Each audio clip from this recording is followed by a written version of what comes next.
Which of the following organelles is not present in all cells? So remember, organelles, no? These are the elements that we can find in our cells. The mini organs, organelles.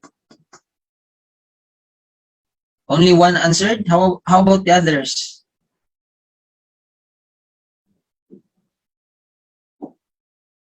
So please take note, no, of your answers and the correct answer, no?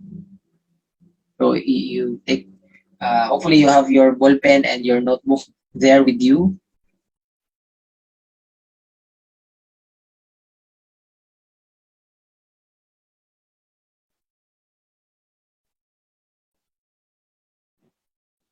Sige, sino pa? Only 11 answered the question, number 5.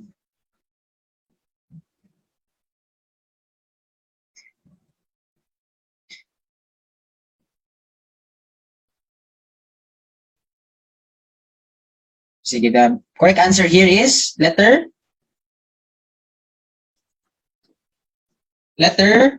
C, membrane-bound nucleus.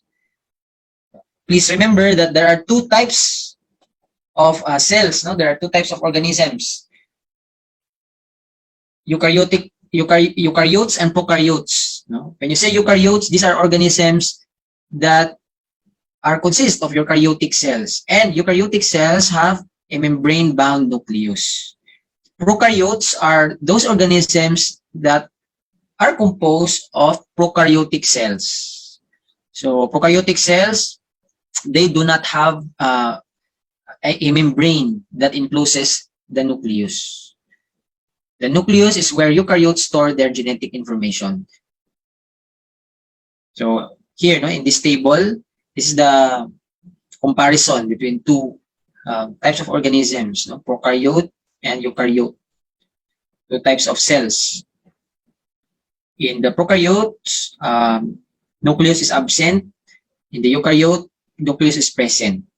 Membrane-bound organelle, absent in the prokaryote, present in eukaryote. Cell structure, unicellular, while eukaryotes, mostly multicellular, but some are unicellular. When you say unicellular, diba, single-celled organism from the prefix uni, one. Multi, so many. Okay, so that's the difference. So the examples, we have bacteria, archaea in prokaryotes, animals, plants, fungi, protists in eukaryotes. Okay, next question. Which location should have most nearly 12 hours of daylight and 12 hours of darkness during December? A town that is located blank.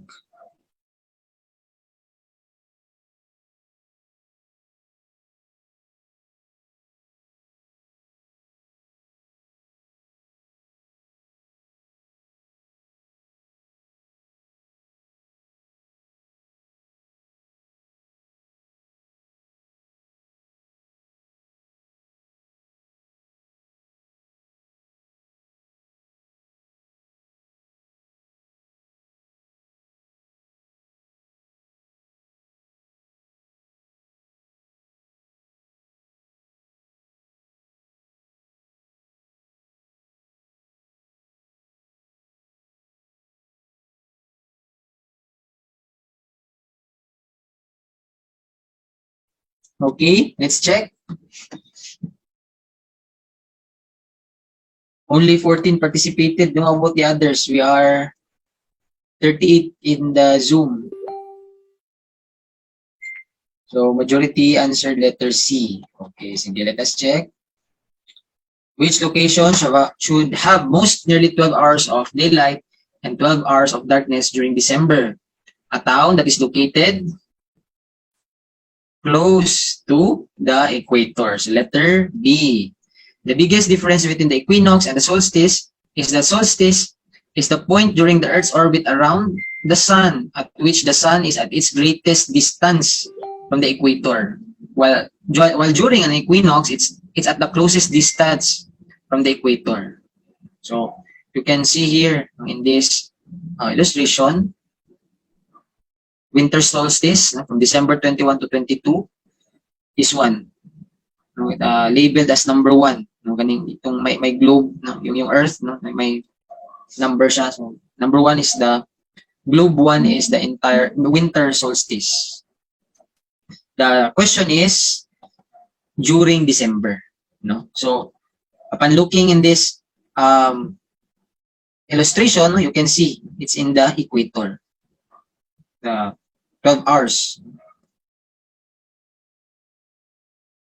At December solstice, Earth is positioned in its orbit so that the sun stays below the North Pole horizon, as seen from 23½ degrees south of the equator, at the imaginary line encircling the globe known as the Tropic of Capricorn. The sun shines directly overhead at noon. This is as far south as the sun ever gets. All locations south of the equator have day lengths greater than 12 hours at the December solstice. Meanwhile, all locations north of the equator have day lengths less than 12 hours. Okay? Next question. At which time during the year does the ozone level present a particular health threat in urban areas for people with respiratory problems?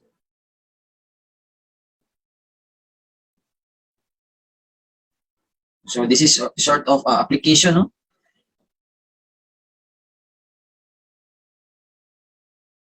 We can actually apply this one when we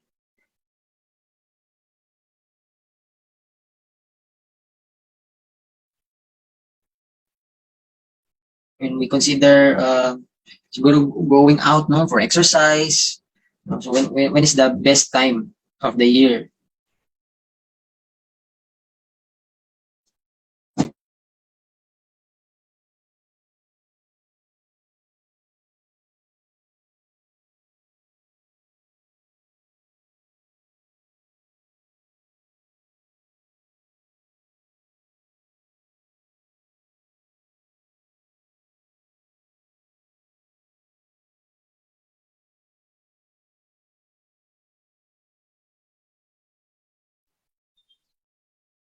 Okay, so what's the answer? It's letter C, summer. In urban areas, high ozone levels usually occur during warm summer months. Typically, ozone levels reach their peak in mid to late afternoon, after exhaust fumes from morning rush hour have had time to react in sunlight. A hot, sunny, still day is the perfect environment for the production of ozone pollution. So that is why it is not advisable to, especially to those people na they have respiratory problems or concerns, health concerns, to be outside as ozone pollution is high or at its peak in summer, especially in mid to late afternoon. Okay, next question. Which of the following procedures used by a farmer not related directly to preventing erosion?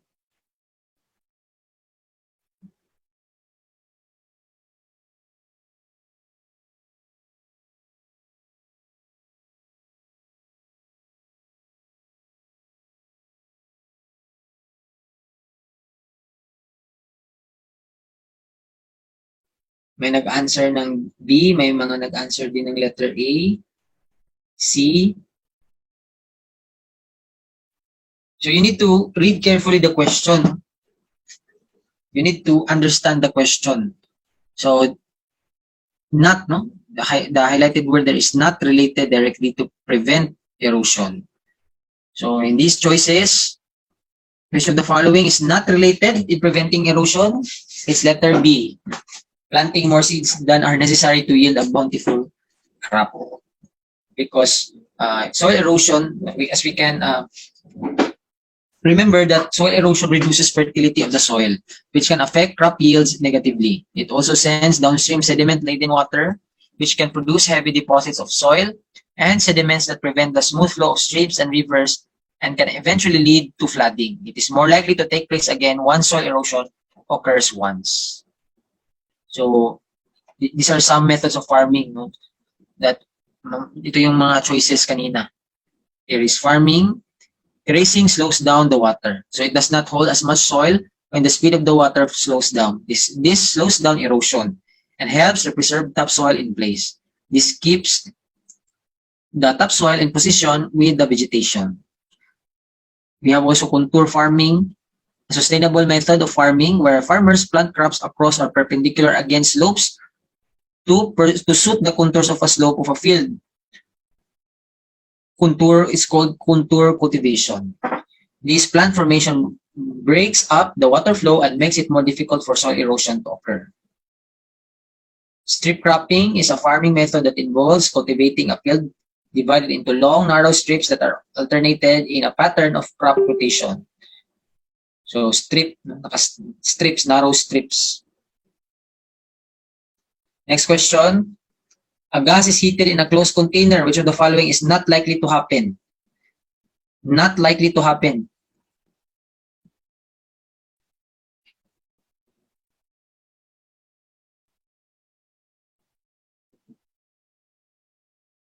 What's your answer?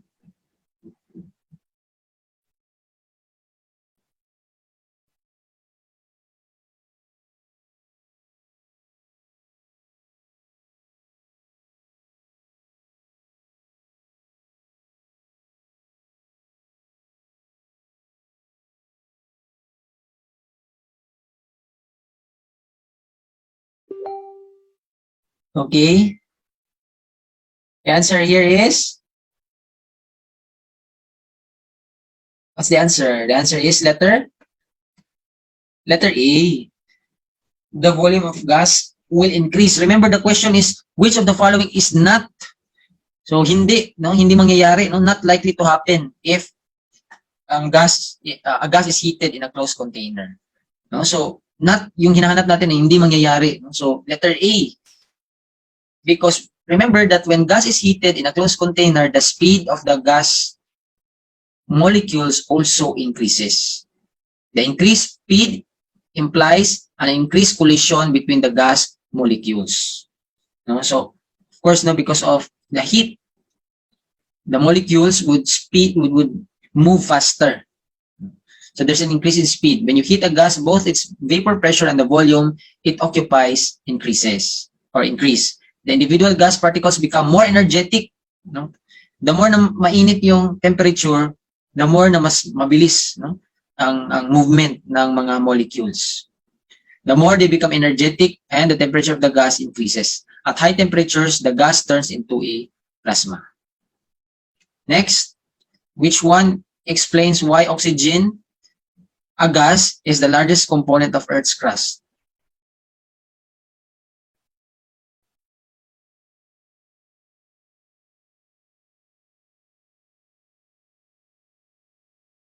Sige, what's your answer?